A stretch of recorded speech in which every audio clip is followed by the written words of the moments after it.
Hey guys! Today I'm going to read chapter 11 from Out of My Mind. Chapter 10 was about frustrations for communication when Melody wanted something such as a Big Mac when her dad was watching her, but there wasn't enough words on her board to be able to communicate. So just some challenges she had through that. So chapter 11. 5th grade started a few weeks ago, and a couple of cool things have happened.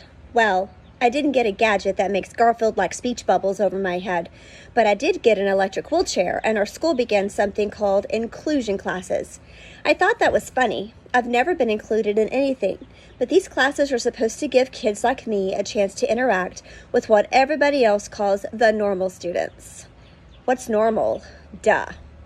Comparing my new chair to my old one is like comparing a Mercedes to a skateboard. The wheels are almost like car tires, which makes the ride smooth and easy, like riding on pillows. I can't go very fast, but I can propel myself down the hall with just a little lever on the handrail. Or, if I flip the switch to manual, I can still be pushed if necessary. When Freddie first saw it, he shouted, "Woohoo!" like I just won the Indy 500. "Melanie, go zoom, zoom now. Want a race?" He spun his own chair in excited circles around me. I'm sure he could beat me even at the subatomic speeds our chairs are set to. My electric chair is a lot heavier than my manual chair, and it's almost impossible for Mom and Dad to lift anywhere. "When you decide to switch to a rocket ship for transportation," Dad joked at first, rubbing his back, "you're gonna need to hire Superman to get it in the car." I grinned, but I know he saw the thanks in my eyes. So we bought a set of portable wheelchair ramps that folded and fit in the back of our SUV. With those, he can still roll the new chair into the back of our car and still have back muscles left over. For me, it's all about the freedom. Now I don't have to wait for somebody to move me across the room. I can just go there. Nice. So when they decided to start mainstreaming us into regular classes, the electric chair was really helpful. Our 5th grade teacher in room H5 reminds me of a television grandmother.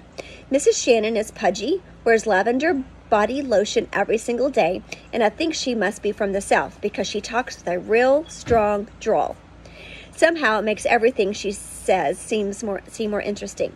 She told us on the first day, "I'm going to bust a gut in making sure y'all get all you can out of school this year. You hear? We're going to read and learn and grow. I believe every one of y'all got potential all stuffed inside, and together we're going to try to make some of that stuff shine." I like her. She brought in stacks of new books to read to us, as well as games and music and videos. Unlike Mrs. Billups, Mrs. Shannon must have read all of our records because she dusted off the headphones and even brought in more books on tape for me. "Y'all ready for music class?" she asked one morning. "Let's get this inclusion stuff going." I jerked with excitement. As the aides helped us down the hall to the music room, I wondered if I'd get to sit next to a regular kid. What if I did something stupid? What if Willie yodeled or Carl farted? Maria was likely to blurt out something crazy. Would this be our only chance? What if we mess this up? I could barely contain myself. We're going to be in a regular classroom. The music teacher, Mrs. Lovelace, had been the first to volunteer to open her class to us. The music room was huge, almost twice as large as our classroom. My hands got sweaty. The kids in there were mostly 5th graders too. They'd probably be surprised to know that I knew all their names. I've watched them on the playground at lunch and recess for years. My classmates sit under a tree and catch a breeze while they play kickball or tag. So I know who they are and how they work. I doubted if they knew any of us by name, though. Well, the whole thing was almost a disaster.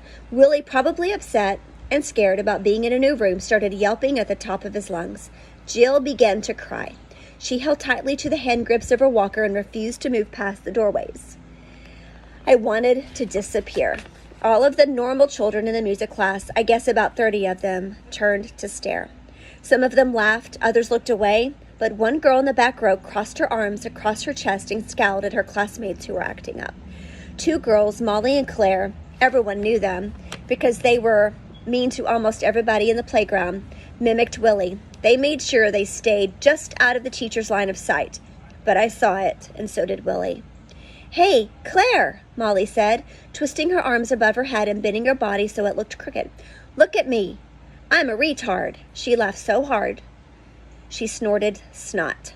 Claire cracked up as well and then spit dribbled out of her mouth. "Dubba-wubba," she said, crossing her eyes and pretending to slip out of her chair. Mrs. Lovelace finally noticed them because she said sternly, "Stand up, please, Claire." "I didn't do anything," Claire replied. "You stand as well, Molly," Mrs. Lovelace added. "We were just laughing," Molly said defensively. But she stood up next to Claire. Mrs. Lovelace took both girls' chairs and slid them over to the wall. "Why did you do that?" Claire cried out in protest. "You have perfectly good bodies and legs that work. Use them," Mrs. Lovelace instructed. "You can't make us stand the whole class," Claire moaned. "The Board of Education requires that I teach you music. There's nothing in the rule book that requires you sit down while I do it. Now stand there and be quiet, or I'll send you to the office for showing disrespect to our guest." They stood. In the middle of the third row of chairs where everyone else was seated comfortably, they stood. This teacher is awesome. After that, things went more smoothly. Jill, who had continued to cry, had been taken back to her room by one of the aides. The rest of us sat quietly in the back of the room. Mrs. Lovelace began class once more.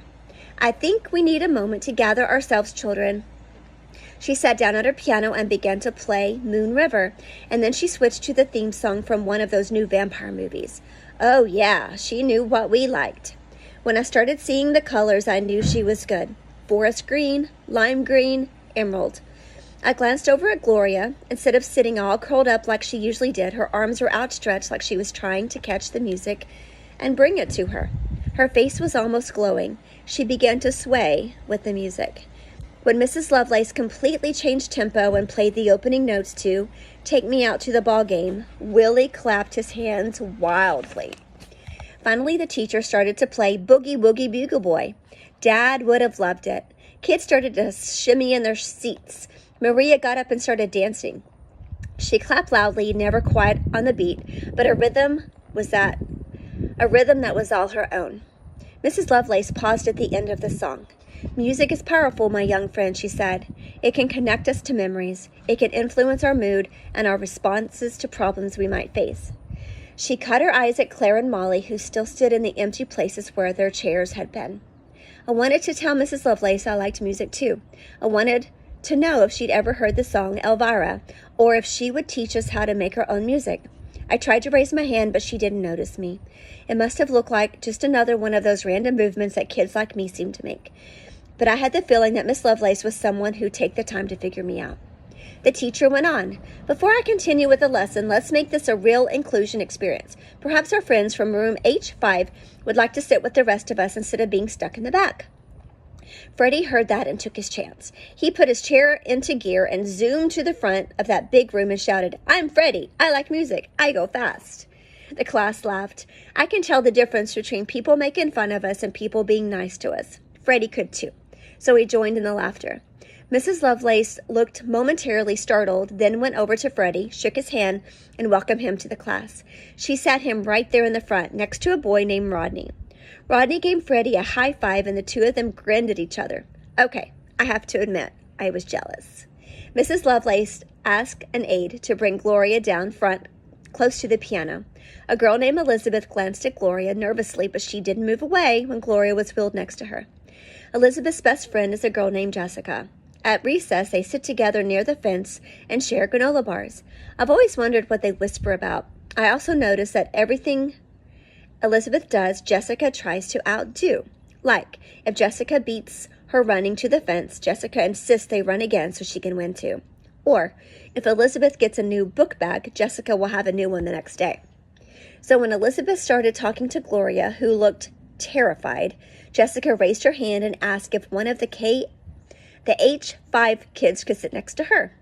Maria might have trouble figuring out some stuff, but she's a really friendly person. "I want to sit by the blue shirt girl. I want to sit by the blue shirt girl," she demanded. She stomped down to Jessica's seat and sat down next to her. Then she jumped back up and gave Jessica a hug, then gave a hug to the kids sitting closest to Jessica. One kid stiffened up when she touched him, but I was surprised that most of them let her hug them. Molly and Claire, since they were standing, had no choice. "Ooh, yuck," Claire whispered. "Cooties," Molly whispered back. Mrs. Lovelace raised an eyebrow, then cleared her throat. "It seems like you two like to stand. You'll continue to do that the rest of this week. "Oh man, this sucks," I heard Claire say. Molly had sense enough to say nothing. Maria didn't notice. She even kissed Claire on the cheek. That was funny. Willie ended up next to a large, friendly boy named Connor. Ashley and Carr were absent that day, so that left me sitting in the back of the classroom by myself. The room got real quiet. I suddenly felt cold, like the air conditioning had been cranked up real high. I got goosebumps. The teacher looked around the room, expectation on her face. I guess hoping that somebody would volunteer to take me. At that moment, I would have given anything to be back in our blue bird room instead of sitting here with 30 kids staring at me.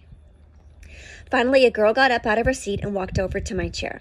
She squatted down and looked at me directly in the face. Then she smiled. It was the girl with the long hair who had frowned at her friends for laughing. "I'm Rose," she said in her soft voice. I smiled and I tried really hard not to kick or grunt or make a noise that would scare her away. I held my breath and thought about calm, quiet things like ocean waves. It worked. I inhaled deeply and slowly, then pointed on my board to thank you. Rose seemed to understand. I showed her I could power my own chair. I rolled to where she'd been sitting. We sat together for the rest of the class, and I didn't do a single embarrassing thing. It ended way too soon. But every Wednesday, our little class of outcasts gets to join Miss Lovelace's music class. It's awesome. Jill, Ashley, and Carl eventually became a part of the group. Each one of us has been assigned to a buddy to sit next to and interact with. Once they met her, all the girls rushed to be Ashley's buddy. I think it's like playing with a pretty little doll for them, but Ashley seems to like the attention. Claire and Molly eventually got their chairs returned, but they haven't chosen to be buddies for anybody yet. That's fine with me. Elizabeth and Jessica have stuck with Gloria and Maria. Jill sits contently next to a girl named Aster Chang. Rodney actually comes over at recess and talks to Freddie. Sometimes he pushes Freddie really fast in his chair, and Freddie loves that. And I get to sit with Rose every single Wednesday. On Tuesday, I can hardly sleep because I'm so excited. I make my mother pick out my nicest clothes on Wednesday mornings, cool outfits like the other kids wear. I screech at her until she gets just the right combination. I make sure she brushes my teeth so my breath won't stink. I think about Rose all the time. I worry that she will change her mind and not like me, but Rose talks to me like I understand, and she tries to figure out what I'm saying as well. One day, I pointed to new and shoes and nice on my communication board, then down to her feet and let her know that I had noticed she got new sneakers and that I liked them. At first, she seemed surprised that I could do this, especially since it sometimes takes me a long time to make my thoughts make sense using my board. One day, I pointed to music and bad and stinky. Then I started laughing. Rose didn't get it at first, so I pointed to the words again, then pointed to Miss Lovelace, who was playing some kind of jazz music on the CD player. I'm like Mom, not a big jazz fan. It confuses me because it doesn't have a tune. Rose finally figured it out and said, "Oh, you don't like jazz? Me either." We both laughed so hard. Mrs. Lovelace had to put her finger to her lips and tell us to hush. Never in my life have I had a teacher tell me to be quiet because I was talking to somebody in class. It was the best feeling in the world. I felt like the rest of the kids. Rose tells me secrets sometimes, and I know she bites her fingernails and she hates milk. She goes to church every Sunday but falls asleep until it's over. Me too. She has a younger sister just like I do. She even likes country music. Sometimes she tells me about trips to the mall with her friends. It would be so tight to be able to do that. That's the end of chapter 11. So tune in next time to hear chapter 12 and what's going to happen with Melody and her new friend. Bye.